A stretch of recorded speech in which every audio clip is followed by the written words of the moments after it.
Morning, ladies and gentlemen. I'm Admiral V.K. Singh. I'm a doctor by profession. I've done my master's in hospital administration, MPhil, etc. I've been president of Academy of Hospital Administration. My whole thing was that we have been talking about the hospital, health, etc. But my nursing part was missing. So when we started this organization at two wing, one is not for profit, that's what we are doing today. And ultimately, we thought that we should be integrating the nursing because the health cannot survive without nursing at all. I have no doubt in that. So ultimately, that is what we have created. This organization is a knowledge platform, has 97,000 people, India and a global. The data which we have, which we interact with them. And ultimately, when I was getting into, I've integrated many things, including I wrote 3 books into the hospital the healthcare innovations, which are published in USA. First one got Indian edition, got international award, and adopted by IIM, IIT, etc. I've been teaching a couple of universities in India and abroad, IIM and IIT in India, they're included. But my whole thing, I'm very happy today that I wanted that we should have something in nursing. We did 3 years back. TNI was part of it, and so on and so forth. And there were 1,200 odd people who registered. But after that, it died down. I tried to push it, pandemic came, and it could not be. It is, I took advantage of my army back and I pushed Sandhya, you have to start something. And incidentally, she's from FMC, where I am also from FMC. So yeah, I say you can't take liberties. Ultimately, she also wanted to doze off, but she couldn't. And this is how, with the organization she is in, Association of Nursing Executive, and we have thought we should revive this. I would like to give it to little 2 minutes overview for the people who are attending. We have various activities. We have Conference International, which we have not done it for 2 years because of COVID. November end, we are having a conference. I assure we will have a panel, one session exclusively for nursing. And we also have a webinar, which now I think, if the response seems to be continuing and good, that we will have every alternate month. We do Innovators Club, under which we are doing today's webinar. And that Innovators Club has a membership, and the all bigger hospital, corporate hospitals are member of that, and we do it. So I plan to do alternate month club meetings. If you want to join in, you be member. Sanjay will get in touch with that. And you would also, if you become club member, you will also get concessional things for conference and other other things which we are having. We have a magazine which goes to 97,000 people. InnoHealth, they are all registered. Our conference is registered, and I would appreciate if you people write whatever related to healthcare innovation. And during the nursing days, Nursing Day or World Nursing Day, we can have the special issue for you. Idea is not for profit means we are not earning anything, but we might some places have some small little fee so that it offsets, because everything which you hire, including technology which we are doing today, is cost. We have conducted trainings on cyber security, artificial intelligence, technology, which my technology partner, who is now in the Norway, he done double master in cyber security and also ethical hacking. He is the one who is in charge of the technology part. We have taken delegation to abroad, and that is the one which we took it to the Sweden, and that is what we were going to USA, but it stopped because of pandemic. So it all depends how much interest do you want to take it. My last word of thing, I've it's not only for people who are in corporate hospital. We would like to get people from the district hospitals and other places also, whose knowledge is still to be updated. You'll be surprised when conducted one World Bank project for the training of the senior nursing people, all say nursing superintendent of the district hospital. They were from the government hospitals. And bio-waste management had come first time. And truly enough, one lady, senior lady from UP, one of the district, said, "Oh, these are the bags of colorful. We never knew these are. We were thinking why they are being you come to us. So we were taking them home to carry the vegetables." So that was the awareness people had. So knowledge never goes waste. We will assist you to the extent possible. We know a lot of people abroad in nursing who are our members or associate writing some chapter for my book, etc. We'll involve all of them. So I thought the anybody who want to show interest is also welcome. And Sandhya has taken a lead to be a coordinator of these activity. But I want activity every month because I know you people are busy, etc. at your own. So the more people might be required, and we will create some kind of advisory board. All that it depends. I will not allow this time to die down this initiative, which happened 3 years back, partly for COVID and partly for other reasons. So I hope we would take this challenge, updating the knowledge of nursing. And now I hand over to Captain Sandhya, who is the moderator of the session, and she will now introduce the speaker and carry on. In the last, my colleague will come for a vote of thank, and he will be ending the note with a note of thanks. So I request, this is not start and end of the issue. It should continue as one of the routine every month, if not initially alternate month, and we will get the resource people, Sandhya will get the resource people and the senior people, Vinod, Captain Indra, Kajal, Professor Kalra, etc. Everyone around must get it is our moral duty to take the nursing along and the junior one to be trained. So there are a lot of respect in abroad for the nursing profession, but our training for the nursing people ends most of the time when they finish their nursing course. They should continue updating it, and I'm sure the onus of responsibility lies because you know better how we can do it. Thank you very much for all the speakers for their time and also all the participants, and I'm sure that people will take advantage and will take it forward and will not end up here. Thank you. Over to Sandhya. Thank you very much. And very good afternoon, everybody. A warm welcome on behalf of Association of Nurse Executives India and InnovatioCuris when these two bodies collaborate. It further the teams, especially from ANI chapters, Delhi, Haryana, and Uttar Pradesh, come forward together to present this webinar to you with their experts and the stalwarts from the team from a very unique area. So far, not too much spoken, not too much taught, but yes, felt each and every day. It's the professionalism, the decorum, and the conduct in nursing.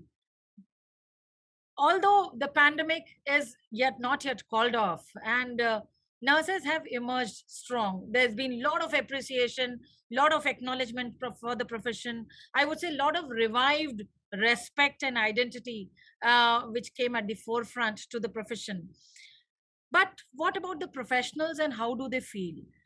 First of all, are they ready to take this entire acknowledgement and enrich and make best use of this opportunity when the profession has actually is encashing all the benefit, all the gains they have earned through this, for in the last 2.5 years? But while I say that, and the current generation in the nursing profession takes this responsibility to ensure the firm rooting once again, everybody seem to be sensitizing each other. The further the responsibility comes on the sustainability of the profession. First, second is this attractive enough, which actually engages with the youth of the next generation to ensure that this is a promising career for them to grow, to evolve, and to have a great life ahead, which should be fulfilling, which should be successful and enriching for them? Or it actually imbibed well in our policies, in our institutes, in our education system, that we actually nurture the values in the generations to be carried forward? So while I say this, and I'm honored to be moderating this session with some of the pioneering leaders from the three states, and I have the opportunity to introduce to them to you. And here, with all pride, I introduce Dr. Raminder Kalra, one of the eminent academician in the nursing fraternity. Ma'am is a graduate, postgraduate, PhD, highly educated and credentialed nurse, a recipient of President Gold Medal in her master's, and of course an eminent research scholar, and doing a lot of things and in the field of nursing research and nursing academics. One of the unique leaders who came to limelight because had been continuously assertive, as well as making efforts in bridging the gap between the service and the academia.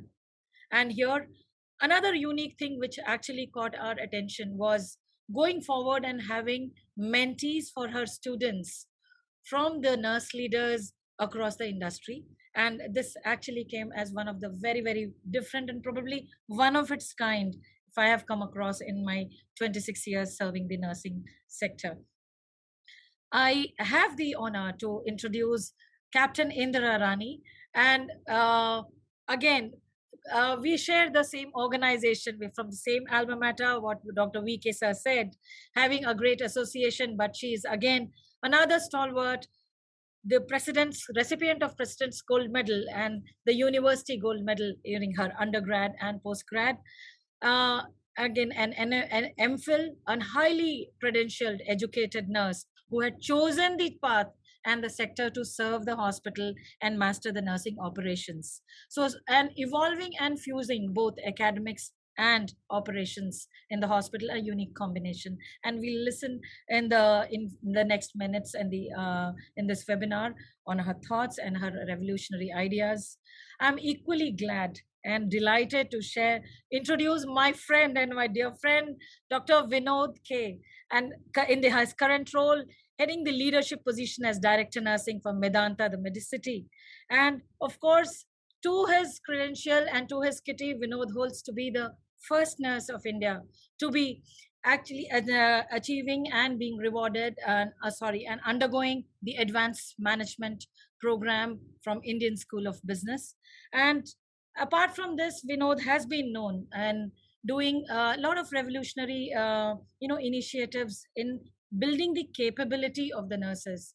It's not about pampering, it's not about felicitating, it's about ensuring that the right nurse takes care of the patient with right competency and skill. And such visions are indeed invaluable when it comes on to the nurses in operations leading the healthcare. And of course, last but not the least, the most important link in this entire chain, we have our dear student, our budding nurse of the future. We have Ms. Kajal Gupta with us. And Kajal, although is still in the phase of being nurtured and evolved, as a professional nurse. She will share her ideas, but I would certainly like to know, like to share that she has, in her last semester, has bagged the university, has topped the university, bagged the university medal, and for her efforts and academics. And of course, it is another forum to see the guru and the student together on this forum, both with the broad smile, and we'll see how it goes and how Kajal deals with the questions which gets posed on her. So while it's an opportunity to introduce everybody here, I am the host and the moderator, Captain Sandhya Shankar Pandey. In my current role, I am heading the nursing services for the Fortis Healthcare group of hospitals. And in addition to my role, I also head Association of Nurse Executives India, heading the Delhi chapter, and of course, heading the Delhi state of Delhi and NCR for Infusion Nurses Society, and had been a member of Trained Nurses Association of India for Delhi state, for heading the service, chairperson for the service service fraternity. And with this, we move on to questions, friends. And before we speak to the speakers and the panelists, I also request all our dear audience today to, in the case during the panel session, if they have any questions, do post it in the chat box, and we will have the questions. If they come in the chat box during the panel, between few shifting between the two speakers, or we will we'll have them at the end of the session. So with this, we go to the first question, to our first panelist, Captain Indira. Ma'am, while just aligning with the topic today, we are going to talk about the professionalism in nursing in today's era. As per you, what do you think? What is professionalism in nursing? And do you think it is important? If yes, why? If no, then so be it. Thank you, Sandhya, for introducing me and calling me on this panel. And it's a honor to have a senior fraternity and senior leaders of the profession on this. And I'm very fortunate to share my views on this forum. Well, what is professionalism and what is a profession? When you asked me this question, I went for a debate. I was remembering the debate. We did it late early 90s when I was doing my master's from Eminent Women's University, the difference between vocation and profession. So we debated a lot, and I suddenly remembered I won the debate, and this is where I'm getting an opportunity to ventilate it. Well, professionalism is always based on the knowledge, skills, and the competence, and it is covered with ethics. So profession is nothing, knowledge, skill, competence based on the ethics. This is what is the profession. I would like to share this screen for more elaborate thing. Professionalism, it is about demonstrating an unwavering commitment to the vocation and the willingness to continuously deliver the highest quality care to patients while uploading the values of accountability, respect, and integrity. See here, when I said ethics, this is a knowledge, skills, competent, which is accountable, respectable, and integrity, maintaining the integrity. And when you look into why professionalism is important, because it's a sign of loyalty, dependability, and responsibility, and which embodies the values and serving as a stellar representative of the healthcare organization. Whichever organization you are, governmental, private, or any other organization, the nurse is the representative of that organization. So this is very, very important. And also, professionalism helps to ensure and safeguard the health and well-being of patients. For example, treating patients respectfully and providing them with easy to understand facts can encourage them to make better personal health decisions. I feel personally as a nurse leader, this pandemic has made the nurses realize their whole contribution towards the healthcare and how the patient and the families are dependent on the nurses for their healthcare decisions. Maintaining collaborative relationships and clear lines of communication can enable medical teams to share patient information, and plan treatment options more efficiently and securely, a sound strategy that can help minimize the risk of harmful mistakes. Professionalism positively impacts the atmosphere efficiency of healthcare institutions.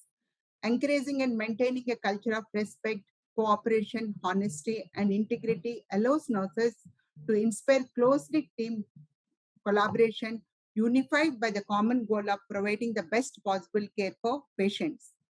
By promoting communication and compassion, professionalism may reduce the risks associated with workplace conflict that can result from biases or personal differences. So these are the few important points for the why professionalism is required for a nurse. It is to deliver the excellent care, quality care, at the same time building the teams and driving them towards a better patient outcomes. Yeah, this is the reason why the professionalism is very important to stand in the healthcare industry as a unique person. The nurse has a lot of responsibilities, and it has to be cultivated from the beginning, from the schools itself, so that she will develop her professional characteristics and come out as a professional nurse. Thank you, ma'am. You actually took me back, I would say took me years back in my first year session of Foundations of Nursing. And probably this is one reminder which is required for every nurse and every year. I feel there should be a refreshers module in each semester or each year, well, during the academic days. But certainly through our practices, we need to remind ourselves on what is it all about. It's actually a fusion of both practices and values for a nurse to imbibe and apply in her day-to-day routine in her professional practice. So while you say, and you have actually pointed out and explained regarding the professionalism and its importance, its value in our day-to-day life, I would like to direct the next question to Mr. Vinod on Mr. Vinod, having heading a huge organization and probably a large fleet of nurses, and of course to your legacy you have enriching experience handling large workforces. Do you think that nurses at various levels in the hospital exhibit appropriate conduct of being a professional nurse? What I mean to say, be it staff nurses, be it the team leaders, the next levels, the in charges. So while as a leader, when you deal with them in their various roles, do you feel that today the nurses are able to exhibit their professional conduct in our day-to-day practice? Thank you, Sandhya. First of all, for the opportunity. I think these are chapters, these are topics, which definitely interest me and also, people, around us also. So, answering to your question, yes, I would say definitely around. I would see in my personal experience, around 80-85% of people, fall into the category of this professionalism. So, and other thing I believe in something is that there's no point of complaining that this is not there, that is not there. There's something that which you need to create and you need to put in your effort to see that your nurses come to the category of what your expectations are. So of course, as I said that people follow these professionalism, and there's always room for improvement in what we do. So the first thing I would say that the first and foremost thing in professionalism, we need to understand as nurses, we need to put our patients first. So this is a big point of improvement. We start complaining of the generation, Gen Z, that this is not the same way of category of nurses, where we used to see, 15, 20 years back. I don't think so that is going to help us in any way, which way, because as the world progresses, as science and updates have increased and we have come to a different world, we'll have to accept the people who are coming also in the same generation of, from X, Y, now to Z. So the second thing, which I would see that, there can be a room for improvement is communication. Communication, 99% of the hospital problems are the patient problems can be sorted out by effective communication. So that's something that, which we should ensure that our communication is very effective to ensure that the continuity of care and the patient safety is being, monitored, and then ensure that the patient goes safe from our hospital. The next thing I would say is collaborate. collaborate within the team, within yourself, and collaborate, team within your same department, and collaborate with the team of the other people, who take care of the patient, like the dietitian, physiotherapist, doctors, housekeeping, anybody, because all of them play an important role in patient care. And the last thing I would say is have a positive attitude always, because that definitely, having a positive attitude and having a smile when you reach a patient makes a lot of difference for the patient. And that's what the patient carries forward. When he goes out of the hospital, that is an experience which he will remember throughout his life, rather than what treatment was given to him. Very well said, Vinod. Thank you so much. And your first statement was striking and probably one of the powerful messages for every nurse leader and every senior nurse to take home. And do not complain. We can't complain because it's we who are responsible for the health of the profession. And so, very well said. Very well said. Thank you so much. And while Vinod has actually spoken the key things, be it communication, be it collaboration, be it keeping the patients first, and these are the values, these are practices, and probably as on today, the mandates for the staff nurses and the nurses in practice. I would like to ask Dr. Raminder, ma'am, you are nurturing and building nurses for the nation. Do you think that are we inculcating the right ingredients while we are nurturing and grooming the nurses of the next generation? Thank you, Captain Sandhya. It's a very appropriate question asked, and often these days a lot of questions are being asked related to what are the nurse educators doing, what type of nurses are coming out of the nursing education institutions. And I feel proud to say that yes, we can say the product that is coming out in certain colleges is the one which is excellent. They can go and work in any setup. But how do we produce such nurses? What is required here is that we need to look into that, are we able to provide what is required for them? When we talk about what is required for them, the quality nursing education, what are the ingredients which are required, as you asked? It is comprehensive curriculum revised. We were having comprehensive curriculum, basic curriculum for BSc and GNM. Now also a new revised curriculum which has come, that is according to National Education Policy. If you look into the curriculum, the theory, the practical, the communication skills that you're talking, communication skills are being taught in every semester. In every year, communication skills are being emphasized. We say the students are not getting adequate exposure, but if you look into the INC curriculum, more than 60-70% is the practical which is being provided, and the rest is the theory. Practical, when we talk about what is required, is for that we need to have a proper infrastructure.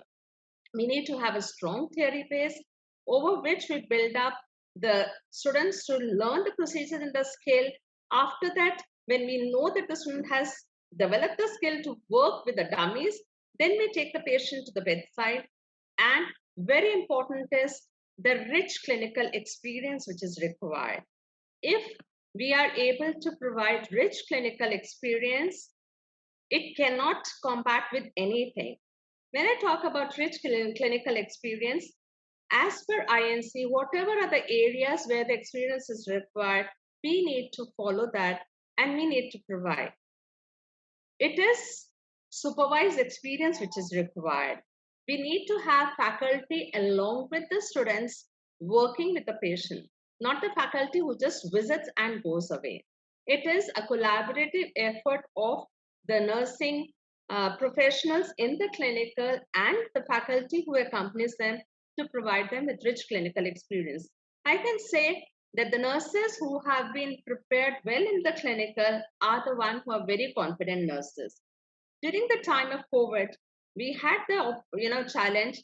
There was a lot of reluctance from parents and students that how can we send and expose our students to COVID patients. There was a need. We were running short of nurses, and the government had asked to increase the beds and convert all the beds into COVID beds. And that was the time when I personally took the sessions with all the parents. We had 1.5, 2 hours meeting with all the parents and students class-wise and talk to them. This is not the time when you can back up. We are there. Our administration said if something happens, we are there. If they fall sick, we will take the complete responsibility. And I feel proud that all our students, they have worked in the clinicals with COVID patients, and that is how, and not only students, even our faculty, they have taken complete responsibility of the patient working in different shifts. So faculty as role model is very important. Then another initiative which was there was faculty preceptor student model, which we adapted. It was INC came forward to us and asked that they wanted to have a pilot project, which was being guided by Houston University. And we said, okay, we'll take that. This is that in the clinical area, the students were posted with the nursing staff who were made prepared as nurse preceptors. We took certain sessions for them to prepare them for the preceptor role, and they voluntarily accepted that. The faculty was there, nurse preceptor was there. Nurse preceptors are the staff nurses who were there with them. For 2 to 3 students, we had 1 nurse preceptor, and for 10 students, we had 1 faculty. So there was a very close supervision. These students worked in morning shift, evening shift, along with the nurse preceptor, and it was that they felt that there was a very close connection between the faculty and the students and preceptor. Each one evaluated the other person. There were nurse preceptors who said that we had never opened a book after leaving our studies. But when we found that the students are going to be with us and they are our responsibility, we opened the books, we prepared ourselves so well so that we are not in a position where we say, I do not know about this. And wherever they were not, they said we went back and referred. So that was a beautiful model. But due to COVID-19, then we had to stop. But the students who passed out just recently, they said that was the most beautiful experience that they got over here. Then as Captain Sandhya mentioned about mentor-mentee program, we have mentors for our all students. For 10 students, under 1 mentor, who is the faculty. And over that, we are really obliged that we have got an opportunity to have our experienced, highest level of administrative people like Captain Sandhya, Madam Thangam, taking up as mentor for some of the students. And the the result you'll see when our student speaks on that. Counseling services are must. There are a lot of fears, apprehension, which the students have when they're going to the clinical. There could be when they go to psychiatry ward. It could be when they're going to burns ward. I still remember as a student, I was not able to have food after my posting in the burns ward because it was so threatening. What was required that my teacher was there with me and she said, no, this is a normal thing that you're going through and it happens. Whenever there is any problem, if we have people, if we have faculty who is providing counseling, it helps them overcome. So counseling services are very important. Then another very important thing is strong leadership. Fine. The time that, when we were asked that your faculty and students are required to be in the clinicals to take care of COVID patients. There was a few faculty members who were a little reluctant. There were a lot of students who had reluctance, but at the same time, we thought it is not the time that we back up. This is the time we take complete responsibility, and the patients who were there in extended facility of Hotel Surya was completely managed by our faculty. So they were the strong leaders which we had who helped us to go through that. These are, there are certain problems which are emerging out of it. That is like areas of concern. Why are we not able to provide quality education in some of the institutions? Vacant faculty position, which leads to lack of clinical supervision. When we have faculty position vacant, there are no adequate faculty, it becomes difficult. And if the faculty is not there to supervise, the things cannot be managed. So that's very important that you need to have faculty positions filled with well-qualified faculty. There is a problem of non-attending colleges. It's very sad part to say, but we should not close our eyes when we know the fact. We know that certain institutions and certain universities are having basic BSc and MSc, BSc and GNM courses also going as non-attending. How can nurse be prepared? We are getting some of the post-basic students or MSc students, and they come and say, Madam, we have never gone to the hospital. We have gone to the hospital only for 10 days and 1 month. Many times the faculty, they say, ma'am, how can we teach these students? But I say that if these people have taken the decision to join with us, let us take it as a challenge and let us see that they should not be left like that. Help us to, let's help them to improve and let's help them to learn what is missed out. So something needs to be really done for these non-attending colleges, which is really causing problem. And especially during the COVID time when we did not have many of the students going to the clinical, it's going to be a big challenge for us. Lack of clinical experience provided. I've been to certain inspections, different part of country, and we have seen the students are not going for clinical experience. It may be that out of 12 or 10 months of the clinical that they're supposed to go, they may be going only for 1 month. We have had the students have come and said that during our BSc, we have gone only for 1 month. The basic skills cannot be learned unless we have an adequate experience being provided. So that needs to be really addressed. Then sometimes certain institutions find it very difficult when they do not have their own hospital to provide experience and they want to go for experience in other outside hospital. There's a huge amount of clinical experience fees being charged. Recently, we had in one of the government institutions, they said that to pay 10,000 for 1 month clinical experience in psychiatry per student. I said, that's not possible. Then we had to then use other ways, and then ultimately they had to come down. So these are some of the areas of concern, but definitely I can say we have many institutions all over India who are producing quality nurses, and I can say with proud that any of our students who's passing out is confident to look after the patients, even in ICU with ventilator independently. They are being exposed during internship. The last 6 months, they are working as staff nurses, taking independent responsibility of patients in different shifts. Thank you so much. Thank you, Dr. Amanda. You just pinned it. It couldn't have been anybody else better than you framing it. You have rather presented a very clear, crystal clear framework of what it is which you're the best practices you're doing in your institution, and so glad and grateful for sharing your best practices with everybody. It's probably one of the take homes for the educators, the academicians in making, to nurture the key things which are not mentioned in the curriculum, but as the practices speak, the preceptors, the concept of having preceptors, concept of having mentors and mentees, and of course faculties to be envisioned and to be playing the role models for the students. Probably it's from all over, and a good framework could be created, and that's what I see it here. And the areas of concern is something nobody could have articulated it the way you have done it from your experience, and we could see the rich experience pouring in. Thank you, ma'am. Thank you very much.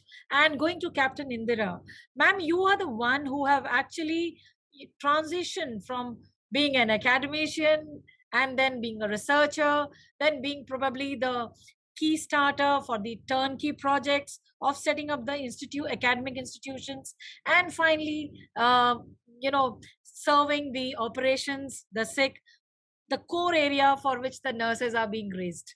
Our nurses evolved in the profession. So while traveling the entire journey, you have seen the complete spectrum of nurses from their formative phase to their delivery phase when they actually start delivering the services.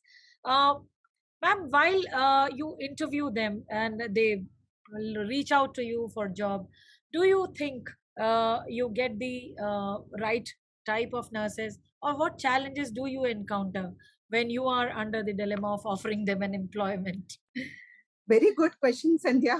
In fact, I'm very happy to see you. You are my student, remember. I was your teacher for a long time in FMC. As a best master faculty, I was with you, and you're a budding this thing. I'm so proud to see you like this. So how you groomed up yourself, and you're a example to the other nurses here. Very good question, and I'm very eager to say that yes, my transition, it is when I looked into as a bedside nurse to the boardroom. I must say that it's such a satisfying experience throughout, and I had a very good opportunity to start off on some iconic commissioning of the hospitals, and planning for international universities, working with the international team members, and running these operations and combined with the academics. I'm very happy and satisfied with what work has been done throughout this 33 years of my tenure here.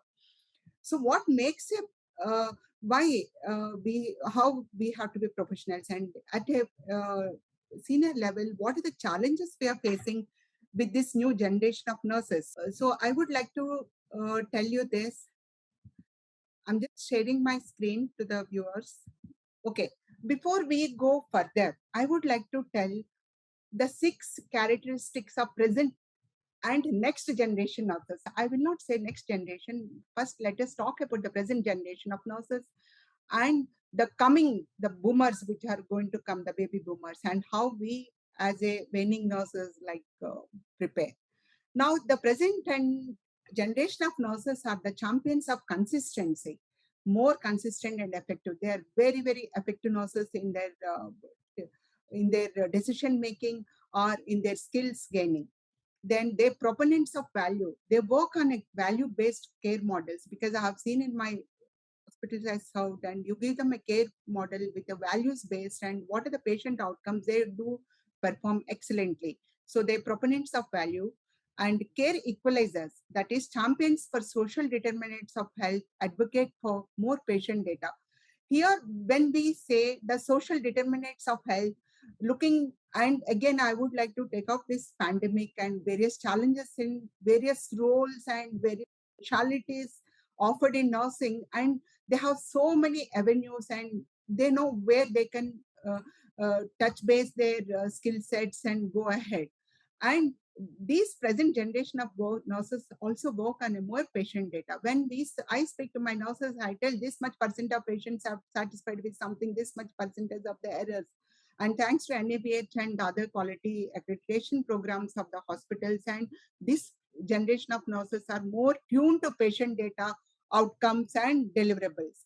Then tuned in to the medication crisis. Yes, you may wonder why I'm talking a medication crisis. Prioritizing the fight against inappropriate medication use and implementing programs for safe pain management.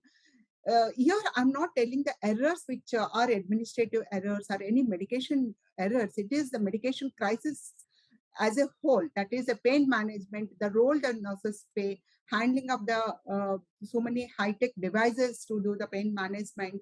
At the same time, and the other abuses the society has when they come as a patient, how they're going to do. So they're more tuned and that medication crisis, how to handle it. And by nature, the tech-savvy nurses of the present generation, the next generation would be more tech-savvy, because they're having grown up with the computers and cell phones. Using technology is second nature to these nurses. And they're the patient advocate, that they know patients have the power to take charge of their own health.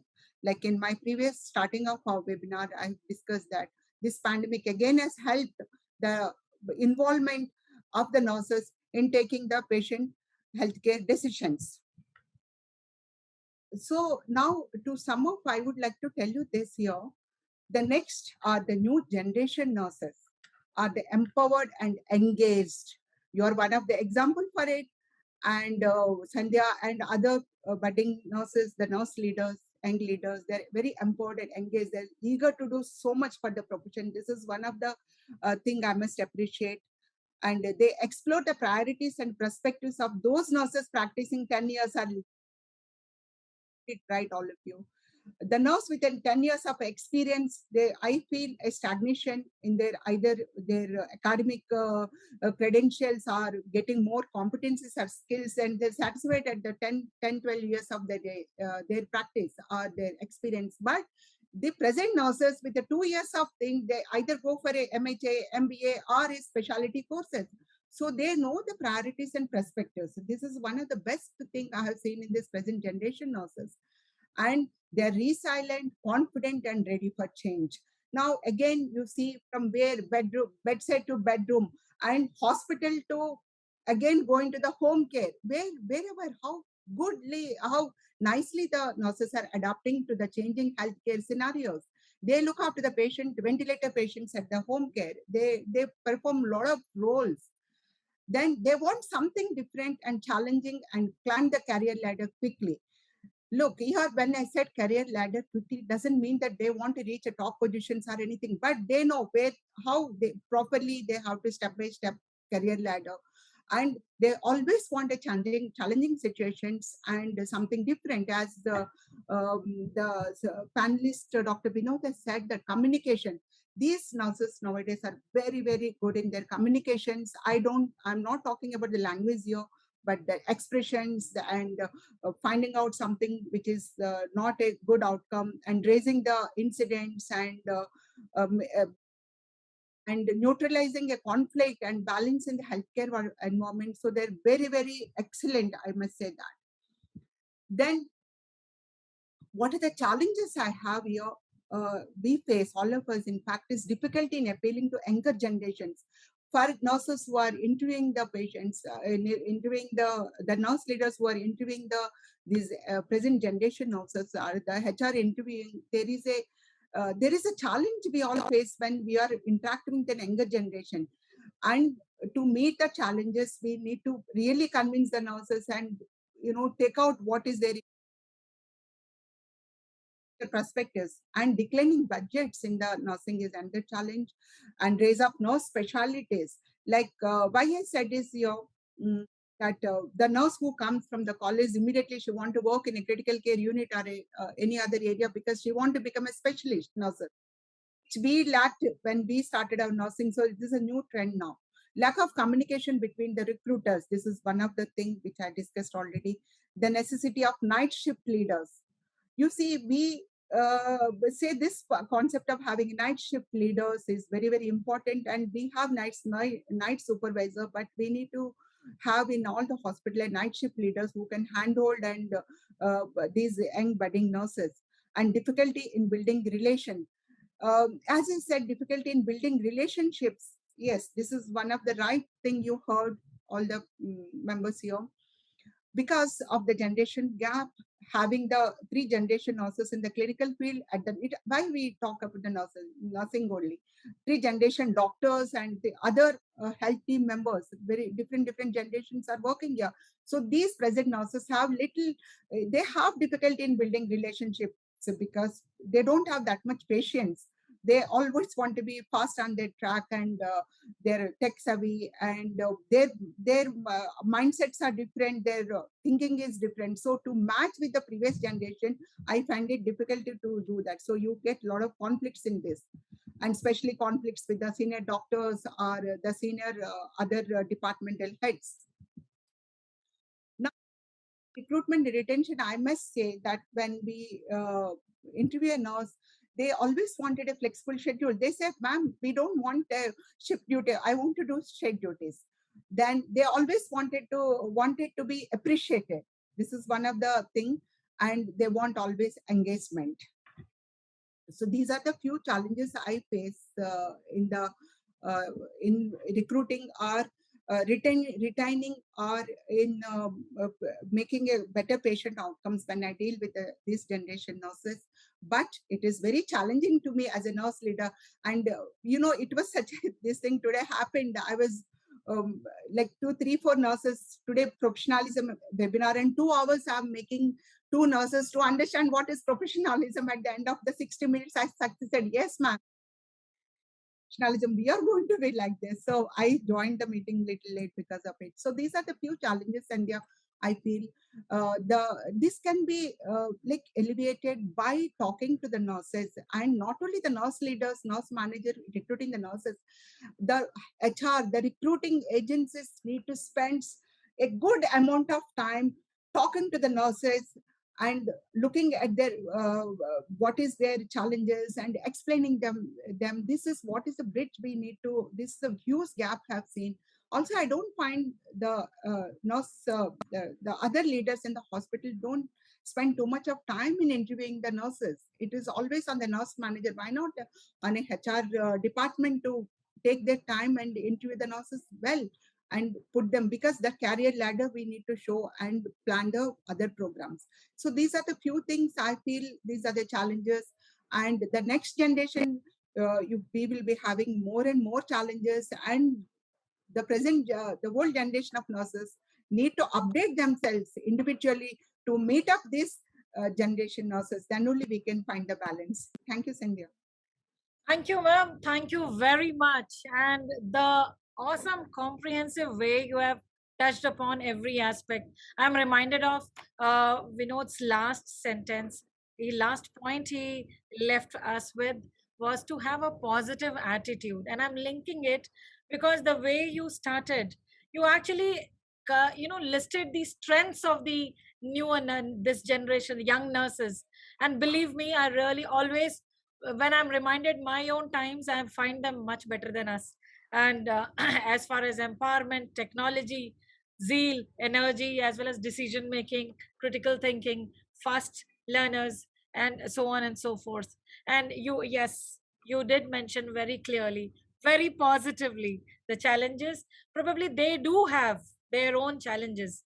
And most important thing, which you actually summed it up with, was the gap between the nurses and the recruiters, be it the human resource team, be it the recruiting agencies, and be it the teams in the hospitals, as well as the gap between the nurses and the interviewers, and not spending adequate time. Probably I take these 2 points as my takeaways from your talk.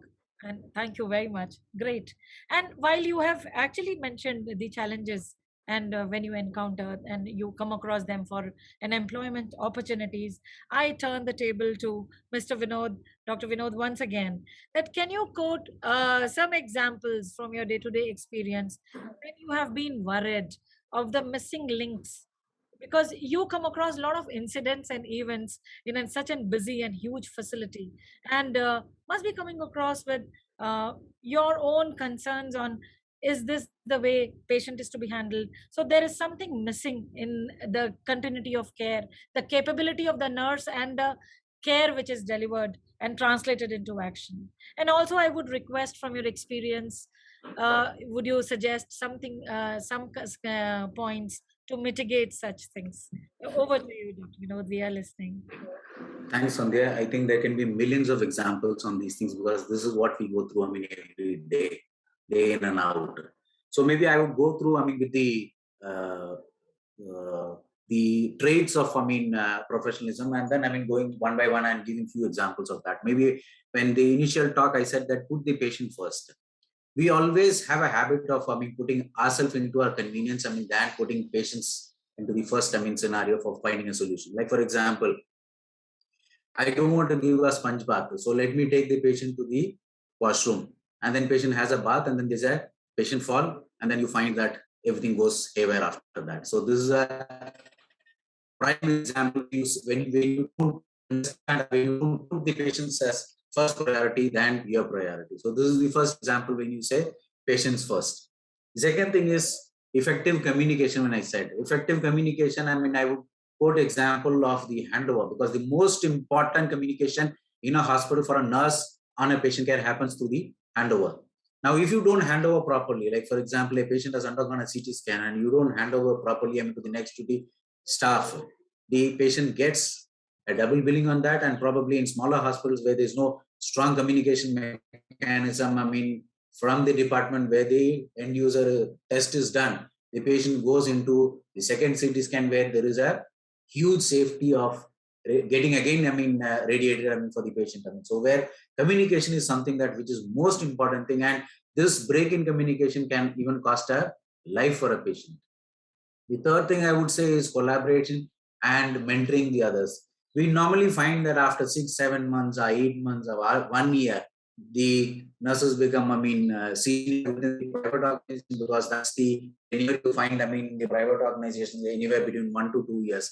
And then we become very impatient to train, the juniors who come or who are new into the system, and then we become, I mean, more impatient, I mean, with them, and then say, how many times do I teach, I mean, the same thing I'm doing. So these are some of those things that, I mean, we should avoid, because these are people, I mean, who would definitely be a benefit. I mean, when you start training them and they become competent enough to take care of patients, they'll be a help, I mean, for the seniors, I mean, within the system itself.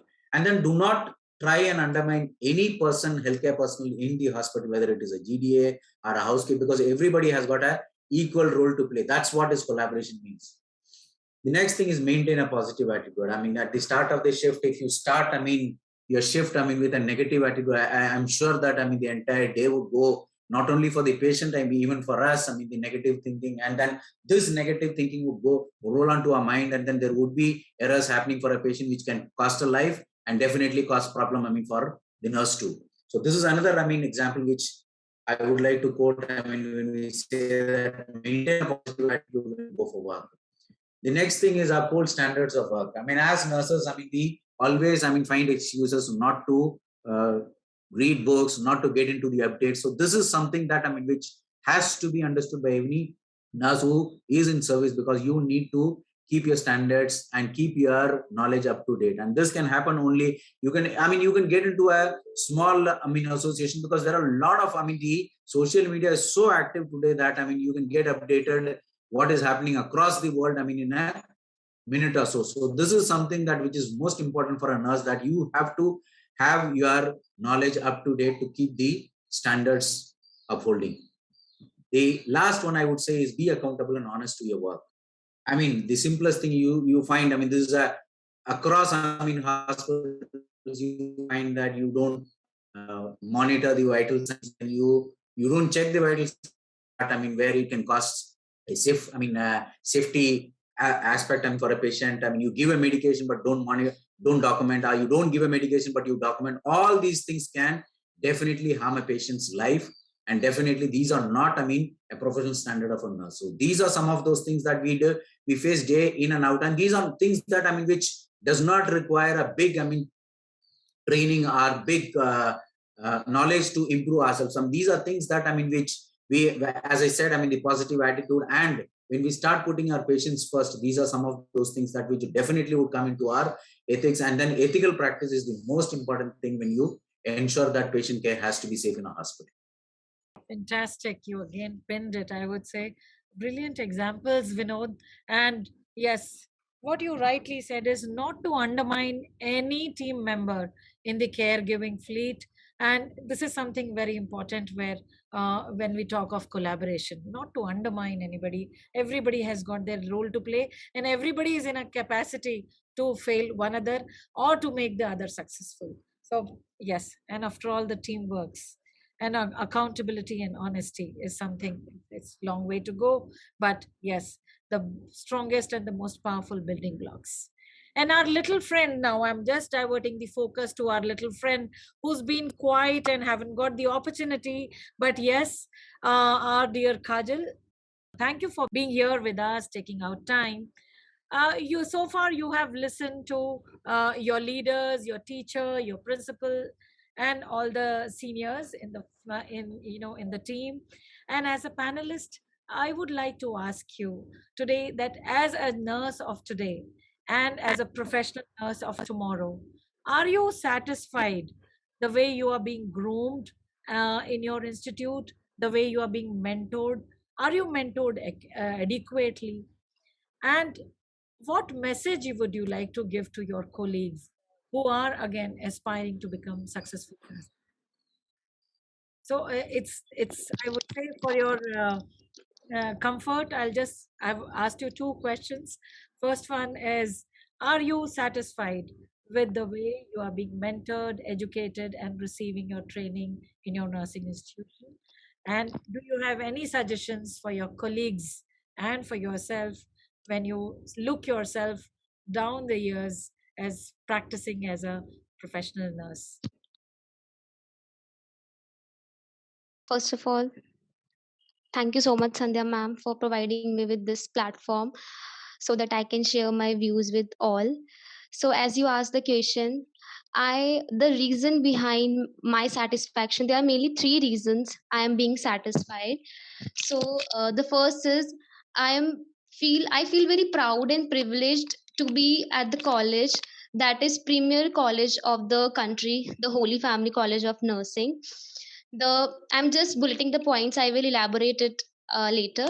The second is the exposure to the hands-on work, that is the clinical experience that we are getting in the hospitals. And the third but not the least, that is the extra effort and investments that has been made by our institution.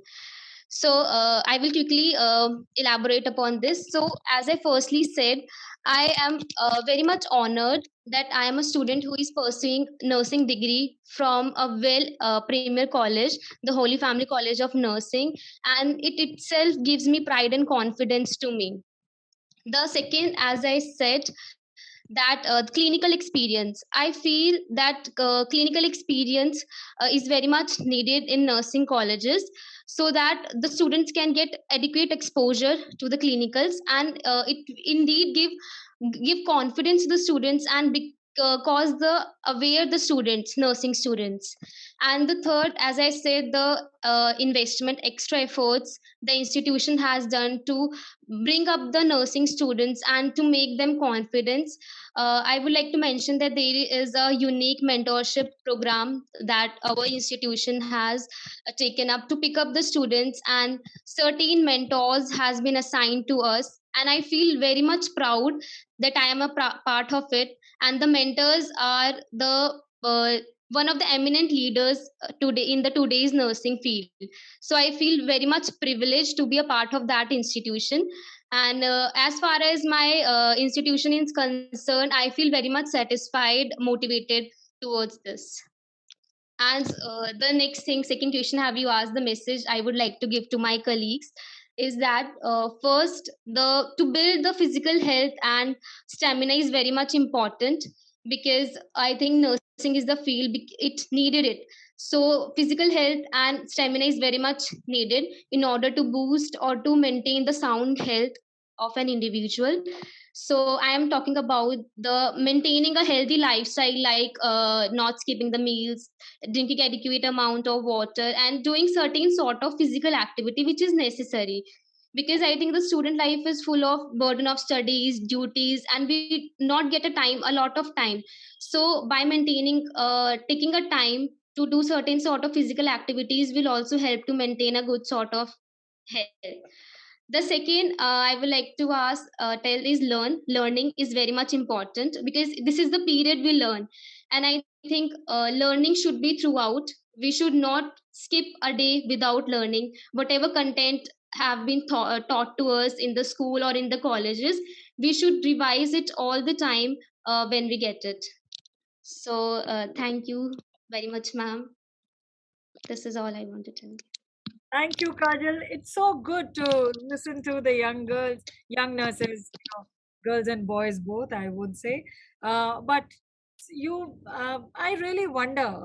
So I just bless you and, pray for you that whatever you spoke, just carry it long way throughout your career, and especially the practices and the points you mentioned about taking care of your health, that is taking care of yourself.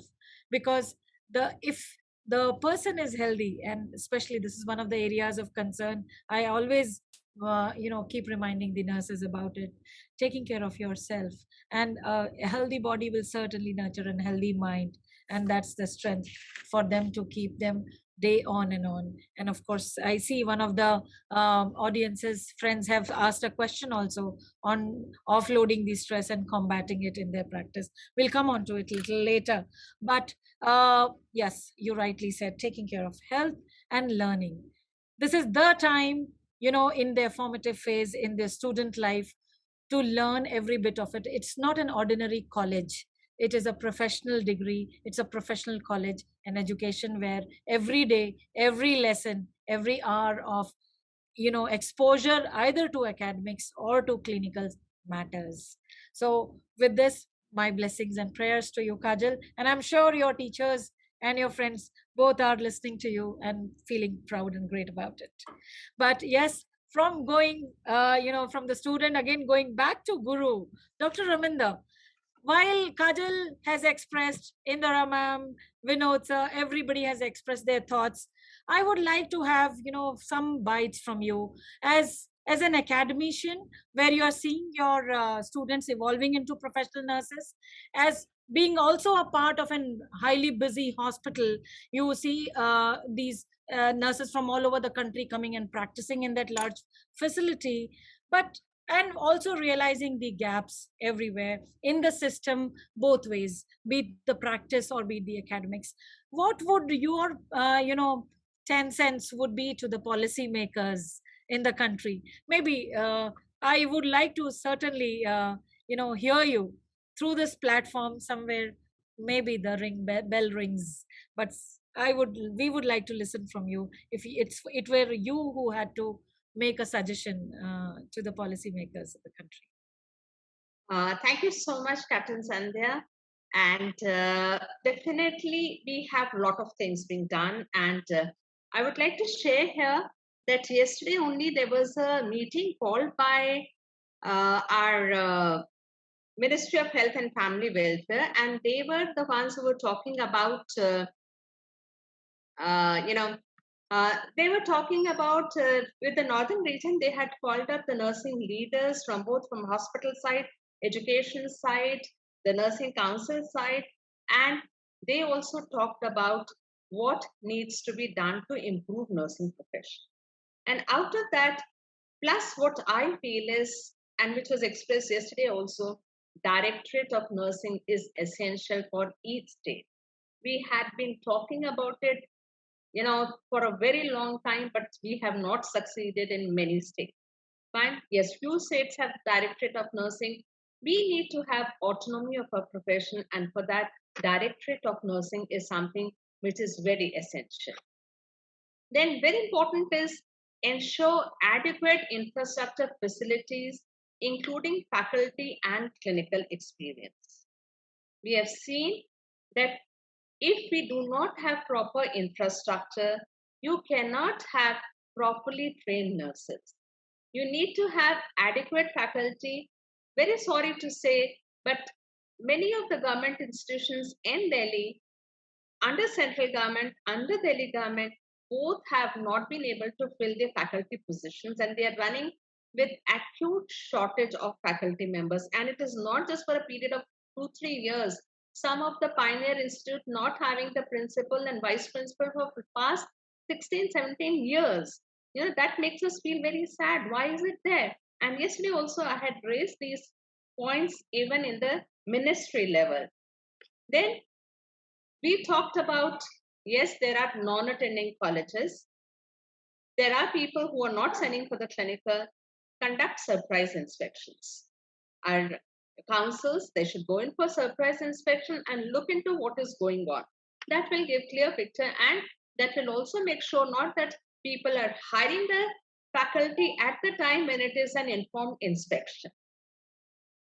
Then clearly stated government policies to enable students to have adequate clinical experience, especially when we talk about midwifery.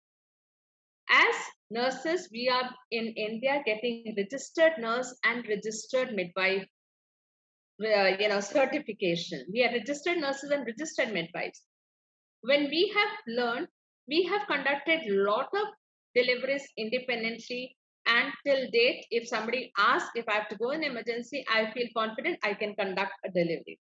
But nowadays what is happening is that most of the institutions do not let the students conduct the delivery even in the presence of faculty. We are posting our students along with the faculty in evening and night also to help them take the deliveries independently under the supervision. But I know that most of the places nowadays, it's a challenge to give the experience of conducting. We are talking about conducting 20 midwifery cases, deliveries by nurses. But how many institutions are really able to provide that experience? That is a serious matter because it is a question of practicing as a midwife. Then some other suggestions are nursing empowerment policies to be clearly stated. There's a lot of role confusion. When we go from hospital to hospital, certain things, no, this you cannot do without a doctor's order. This you cannot do. This is what you're expected to do. There's a lot of confusion. What is it that we can do and what is it that we cannot do? Looking at all that, what is important is that we should be having a very clear-cut stated empowerment policies. What is the role of nurse? Which are the procedures they can be doing? Which are the procedures for which there is no order required, but it is nurse's responsibility? Then facilitating open mode of education for post-basic and MSc nursing.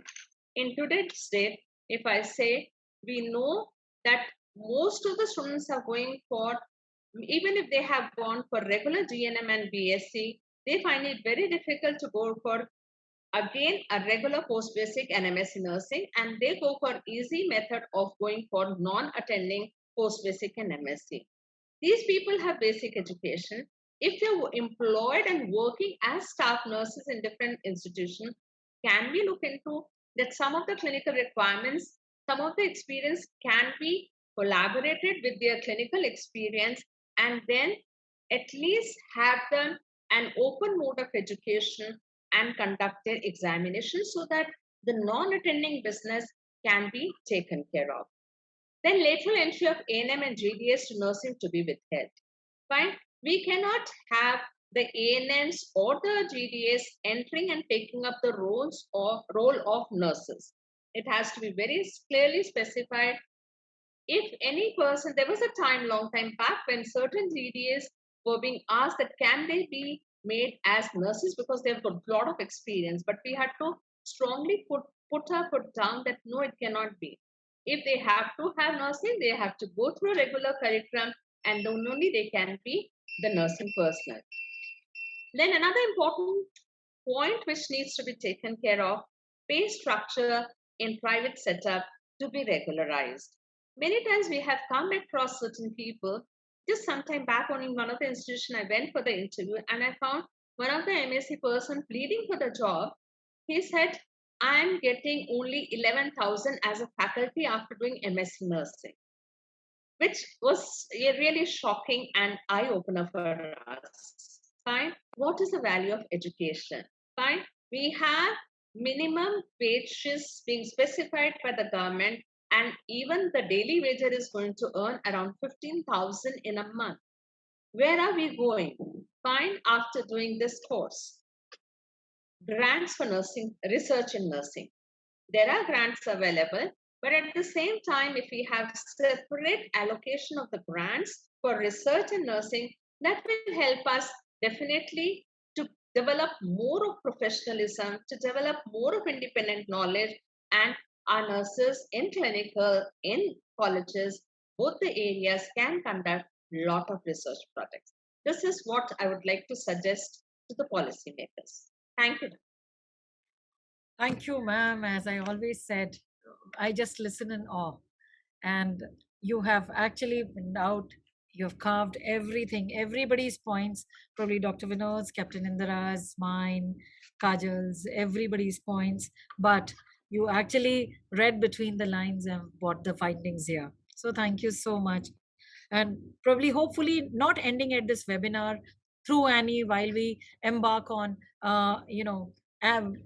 envisioning the Annie's goal is nurses' advocacy and nurses' capability through knowledge and competencies. Probably these building blocks would certainly, lay the foundations for the white paper which we intend to write. And so very well articulated. Thank you. And here, while we come towards the end of the webinar, the most important thing and the, I would say, the messages and the closing remarks by our two eminent operations leaders, I would request Captain Indira and Dr. Vinod to actually, while before closing, what would be your guidance to our young nurses as on today? Not only the young nurses, the nurses of all the categories, be it the seniors, be it the leaders, mid-level managers, and the staff nurses in making, and on their career paths, on what should be the traits they should stick on to.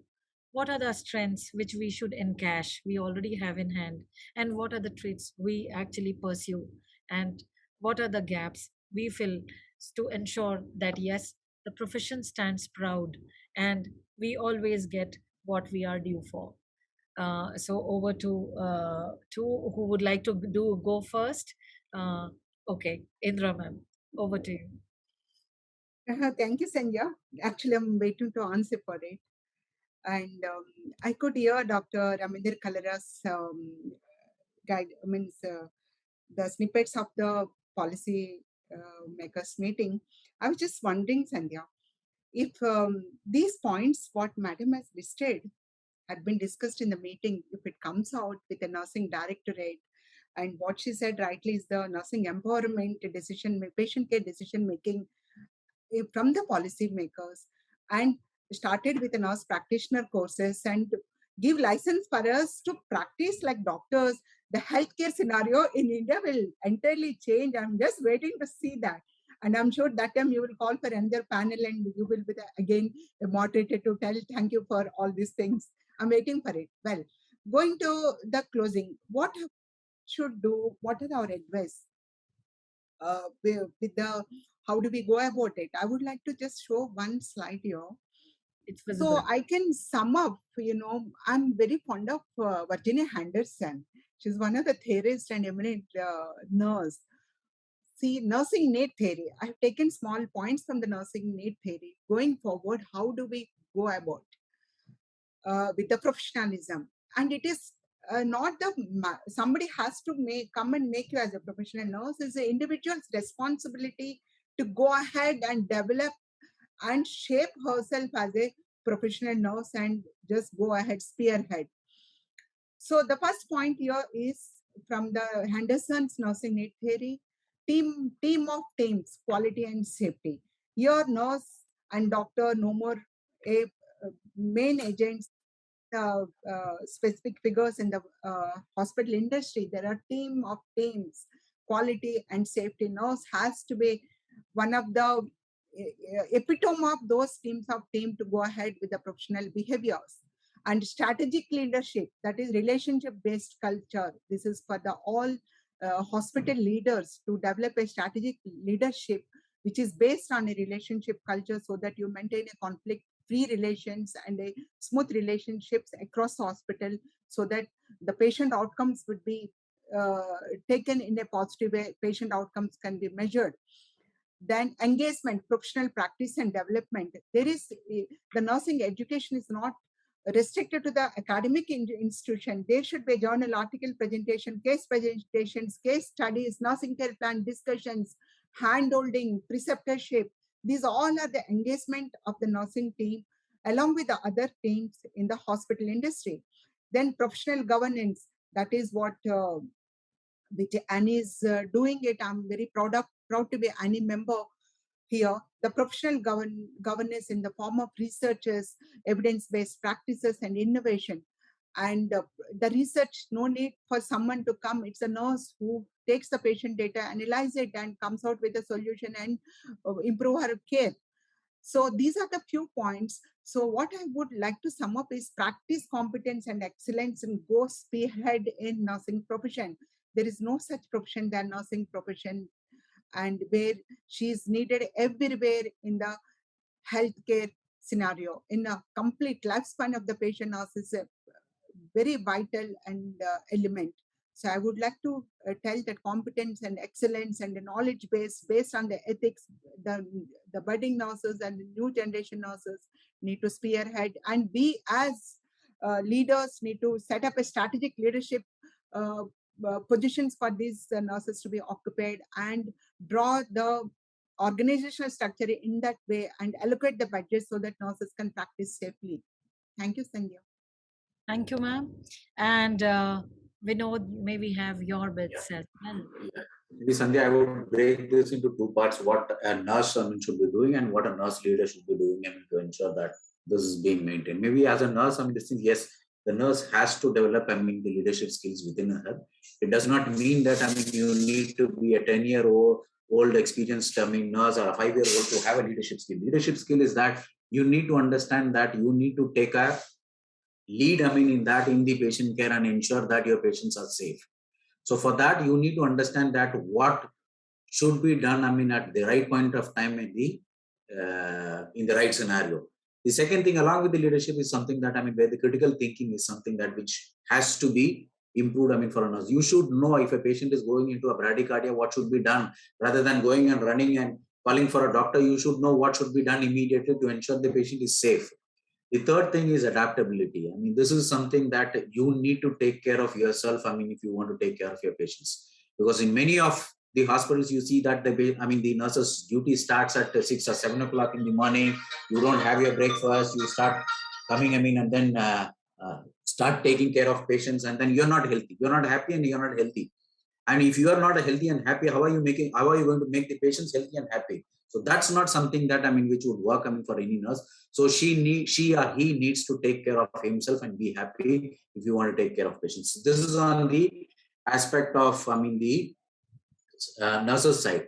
On the nurse leaders side, I mean, as all nurse leaders, I mean, I still remember of reading a book or an article, I mean, saying nurses eat their young ones. So that's most important thing that, I mean, of course, we are moving towards a career ladder and we are growing. And as we are growing, I mean, we need to be taking care of our younger ones and ensure that our younger ones are groomed to the next level. And that's what, I mean, we are all, I mean, sitting here for that. It's not, the world is not going to end here. So we need to take care of our younger ones. I mean, we call them as generation X, Y, Z.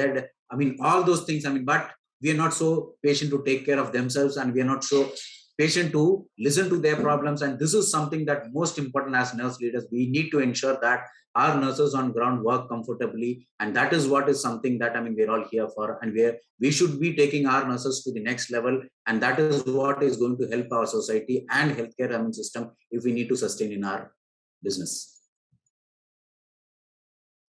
Thank you. Well said.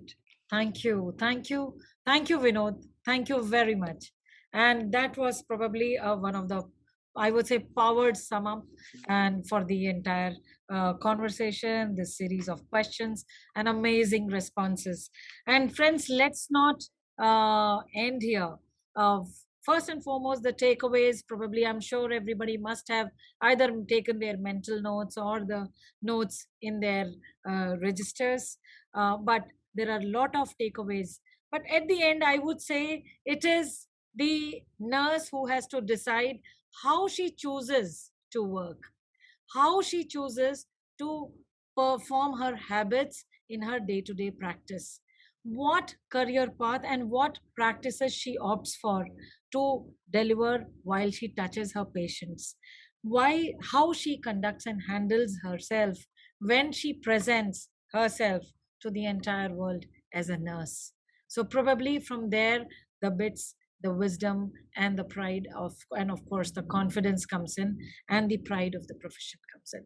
So every nurse, I would say, in the country is responsible for keeping up the professionalism, keeping up the pride of the profession, and keeping up the name and faith of the faith and confidence of our patients in the nurses. And with this, I draws everybody's attention. We can have few questions and a quick note, and I'll be writing responses and answers as well. I'll request if the speakers and the panelists would like to answer the questions in the question Q&A box, because you can also type the answers. We still have time to take a few questions. First question was put across by Mr. Mohammed Zafar, that what are the biggest threat or challenges to professionalism in nursing and how to improve globally. I really liked, and the gentleman is envisioning about the nurses in India and how do we improve globally. So any of the panelists, would you like to take it up? Yes, Indra ma'am. I was looking at this question. Sandhya, I feel we don't have any threat. We don't have any threat. There is no threat for our nursing professionalism because we have a body of knowledge, we have competencies, we have ethical practices. So I don't think I feel it is a threat. Globally, yes. When you speak of global, how we reach to the global? Now we think as Indian nurses, you put your finger anywhere in the world, in a hospital, there is one Indian nurse is working. So we have already spread globally from various states. And how do we maintain this? And all, maybe there is a future threat, maybe the question person may be envisaging that. So what you need to do is that you have to go ahead individually, improve your practice, you improve your skills, improve your knowledge. I always tell my nurses, knowledge is your weapon, and communication and dedication and commitment to the patient care. When you maintain all these things, there is no threat. At the same time, you need to develop a future leader, maintain the good leadership qualities. Who can take away our profession? No, no one can take away our profession. It is we are required next to the patient. We are required for the doctors. Doctors cannot work without us. The hospitals can work without us. So improve and stand as a professional nurse with a good knowledge, competencies, skills and skills. This is where we can. And maintain this. You can skyrocket anywhere. Global nurses, we are equal to any of the global nurses. Only thing Indian nurses lacking is that we don't have so many professional bodies which we cannot across. For that, you require policymakers and a budget allocation so that nursing can spread globally and maintain themselves. It's a very good question.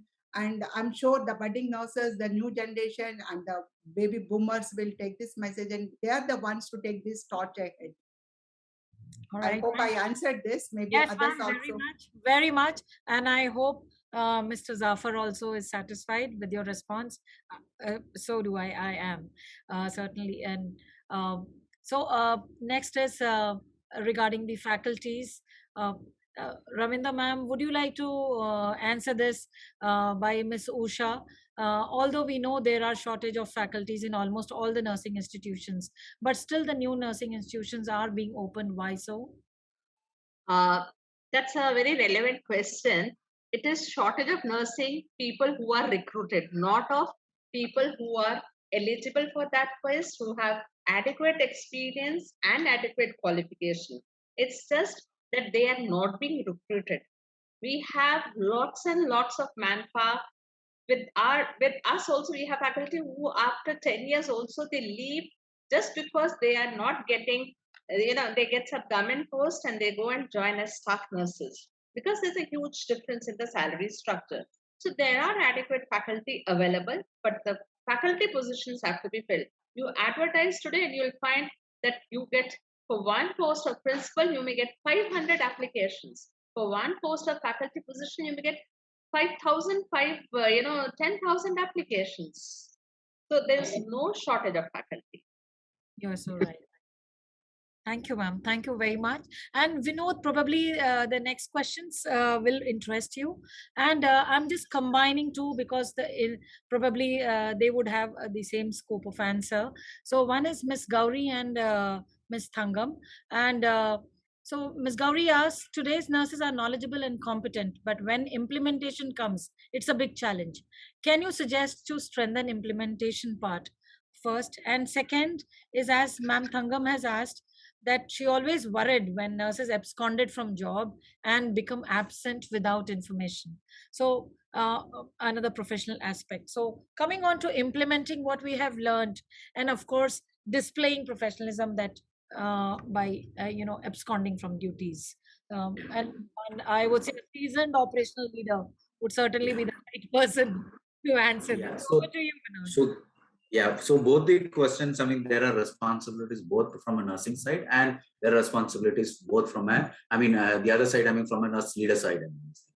Yes, definitely. This thing, see, if I don't want to do a job, I can give 1,000 excuses.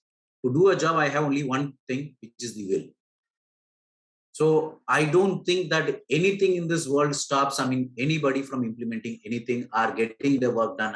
From the only thing what you need to have is, I would get this will to do this and then I would complete this. So implementation is something that now you can't implement everything together. You need to understand and you need to prioritize things that what you want to get. The most prioritized, would be the things, which are to be directly handling the safety of patients. So if you want to, implement a protocol of, which is completely concerning of the patient safety, yes, that has to be have a priority. And you have to have set timelines. You have to have people, who are monitoring. What is being monitored is not being done. So you need to monitor things when you start implementing things, and then give small capital gains for people who are getting it implemented, and for people who are doing it. Because I in one of the session or one of the chat, I saw that appreciation is something that important for budding nurses. I mean, where they need to understand that what they have done is something which is of great value. So if you start taking that into consideration, and if you have that will to implement things and practice things, nobody in this world, I mean, can stop you. The second thing of the absconding, yes, when I address, my team members, I used to say, this is something that which both from an aspect of a nurse and from an aspect of the nurse leader, it is definitely, very, very painful and frustrating to see that there is no other professional in the healthcare industry you can see that a doctor has absconded from duty. It's only for a nurse.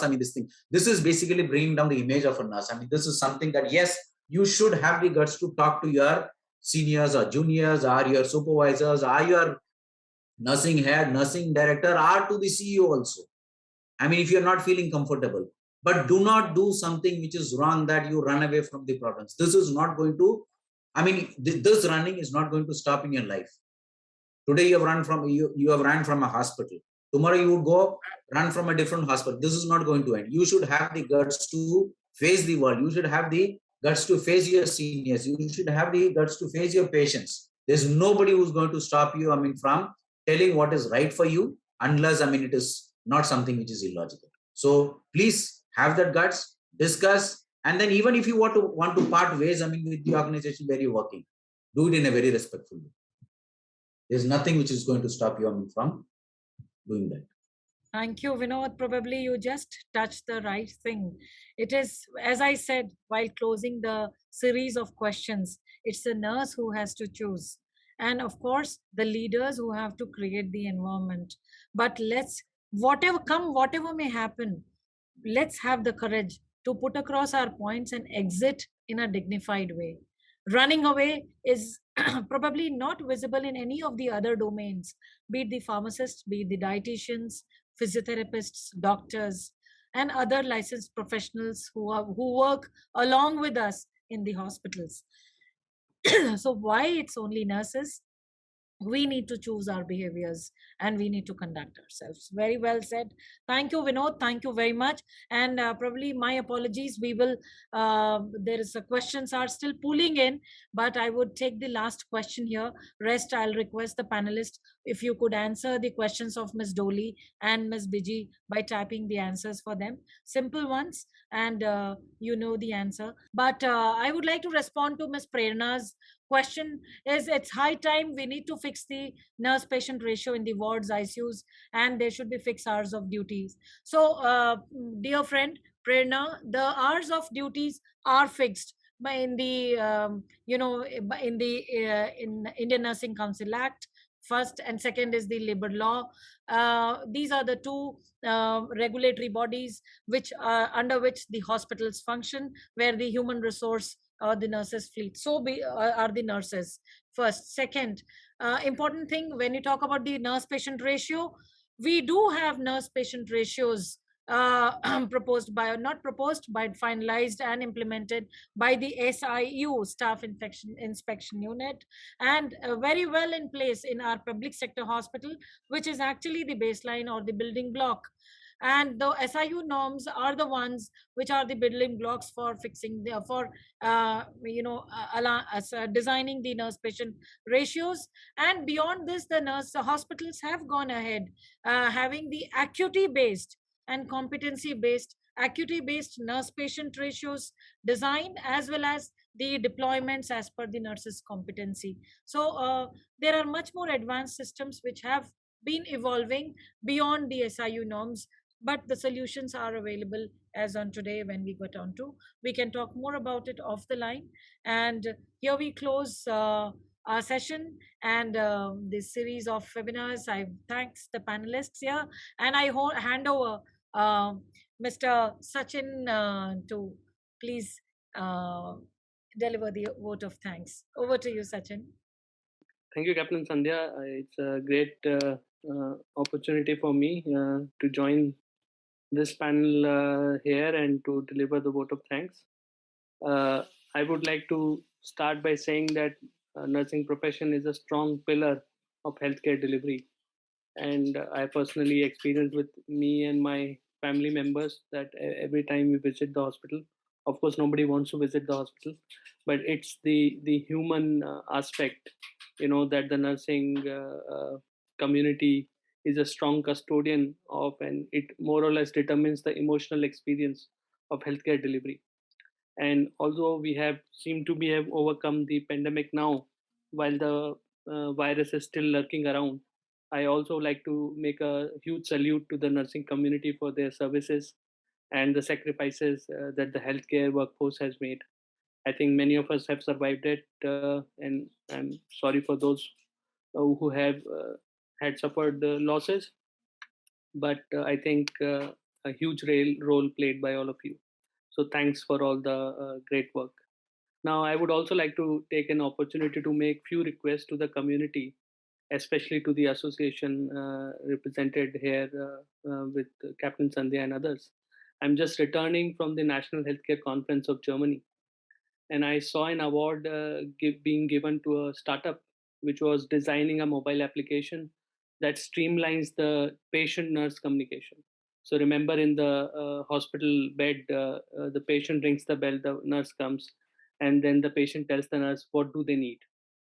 Could they have told right away that they need a glass of juice or or something else? So why we have to be inefficient, first by pressing the bell and then by communicating what we need?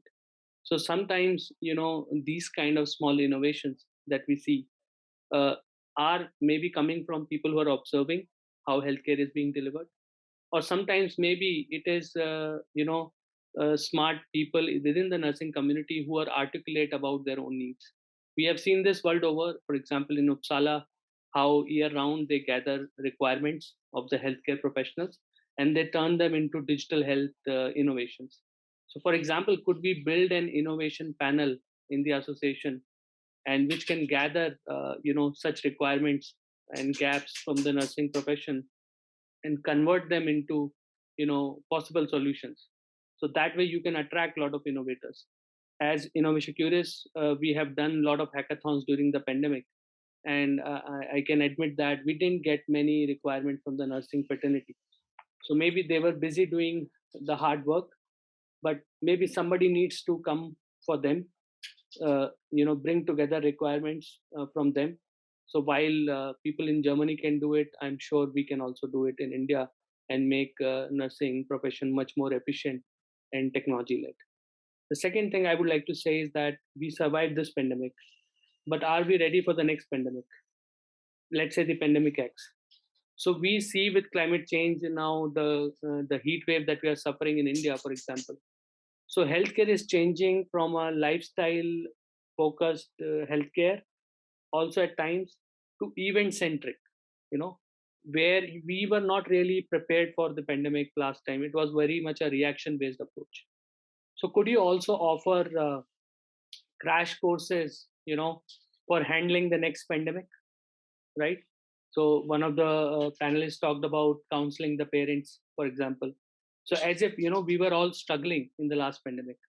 But if there was something like the National Security Guard that we sent for rescue operations, could we also have a National Nursing Guard, which could be very much equipped to handle, all kind of adverse situations in the country. So maybe in every district we can train 1 to 10 people, which could be then used as trainers of trainers, kind of. So I think we can empower the nursing community a lot, and I'm sometimes very proud to say when I tell people that I'm from India, because we have Narayan Hridayalaya from India, we have Arvind Eye Care from India, and if you take these world-class examples from India of healthcare delivery, which whole of the world comes to see, you see that the nursing community there plays a great role. So these great doctors, whether Dr. Devi Shetty or Dr. Arvind, they all realized that empowering the nursing people can make huge difference in the cost and efficiency of running healthcare operations. So these are my small remarks, Captain Sandhya. and I really am grateful. And as Dr. Singh mentioned, that we should continue to convene regularly so that we can make a difference in the capacity building efforts that you are leading with your association. Thank you very much.